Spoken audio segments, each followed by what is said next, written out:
Have you ever had a discussion with an atheist or a secular person of any kind?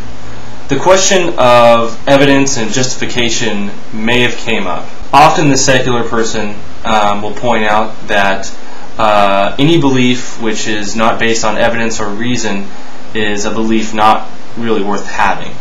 In fact, most atheists actually claim that all their beliefs are actually justified. In fact, that they don't have faith in the sense that any of their beliefs are without justification, and all of their beliefs have some reason or evidence to back them up. This is false. Now, I myself am an atheist. I don't necessarily identify myself as that because, like I said, I don't like to identify myself with things I am not. I don't go around telling people that I'm not Canadian, you know. However, it's a very popular theme with the secular crowd that, you know, all my beliefs are, I don't have any faith in anything, all my beliefs are justified, you know, that kind of stuff. Now, what I'm going to try to explain and demonstrate is why I think that all people ultimately have some beliefs which are without justification.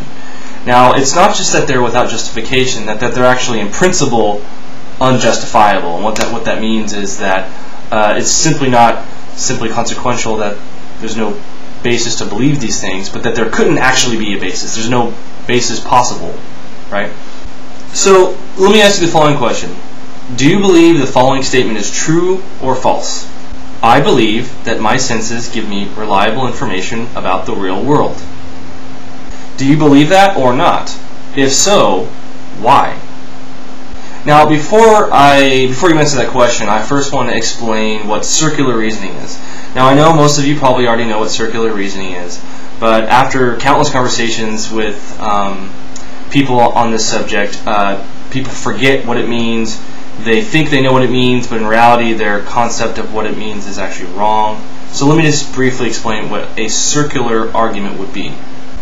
In short, a circular argument is when the premises depend on or are equivalent to the conclusion. A really easy example of this is the Bible's true because God said it's true, and we know God said it because it's in the Bible. In this example, the premise is God said it in the Bible. But of course, that premise is only true if the Bible's true. And that's exactly what the argument was supposed to prove to begin with. Now let's go back to the question. Do you believe your senses give you accurate information about a real world? Now, when I say accurate or reliable, I don't necessarily mean that it's 100% accurate or that it's 100% reliable. I mean by accurate and reliable, any percentage above 50%. So for all of those who are going to quibble about what accurate means and what reliable means, basically if your senses give you more than 50% accurate information. So I know it's not 100%. I don't know that it's 100%. I'm sure there's a lot of people out there who would argue that it's not 100% and might give little cheesy examples on prove it. That's not what this video is about, so just drop it, alright? So one really common response to this is, well, I know my senses are reliable because all my senses agree with each other. So I see the apple and I can touch the apple and I can smell it and it's an apple. My nose and my ears and my eyes and all that are telling me all the same thing, so my senses are reliable. I get this response every time, and the problem with this response is that that's an argument for why your senses are consistent with each other. But we're trying to answer the question, are they reliable? Now, it's different to say that they're consistent with each other, but that doesn't show that each sense individually or them all together is actually giving you an accurate information about the real world. A really brief analogy would be that simply because there are no contradictions in Jack and the Beanstalk, the book, does not demonstrate that the book is true. In fact, I'm sure that if you were to flip each page, you notice each page is actually consistent with the previous page. There seems to be a consistency with the story, that there's a character called Jack and there's a beanstalk, and wow, I mean, there's so much consistency. There's no contradictions. But does that show that the story is true? No. So, consistency and reliability are not the same. One does not suggest the other. Another response is, oh, David, you don't understand evolution. millions and billions of years have gone by, and evolution has carefully selected organisms with the most reliable senses that would guarantee survival. In fact, you can easily imagine what it would be like to have unreliable senses that do not give you accurate information about the world. You would be dead if you did not have reliable senses. Now, this is where circular argument comes in, because we know about evolution through observation, data, all kinds of great things that support the evolutionary idea. All of the data, all of the observation, all of the argumentation for evolution is based on sensory information. So you simply ask the question, how do we know about evolution? Well, we have bones and DNA, and we have all kinds of great stuff.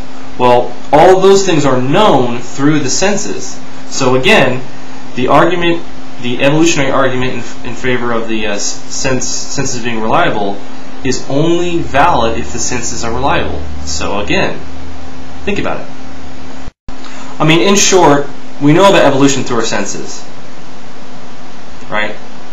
So to use our senses to justify our senses is circular.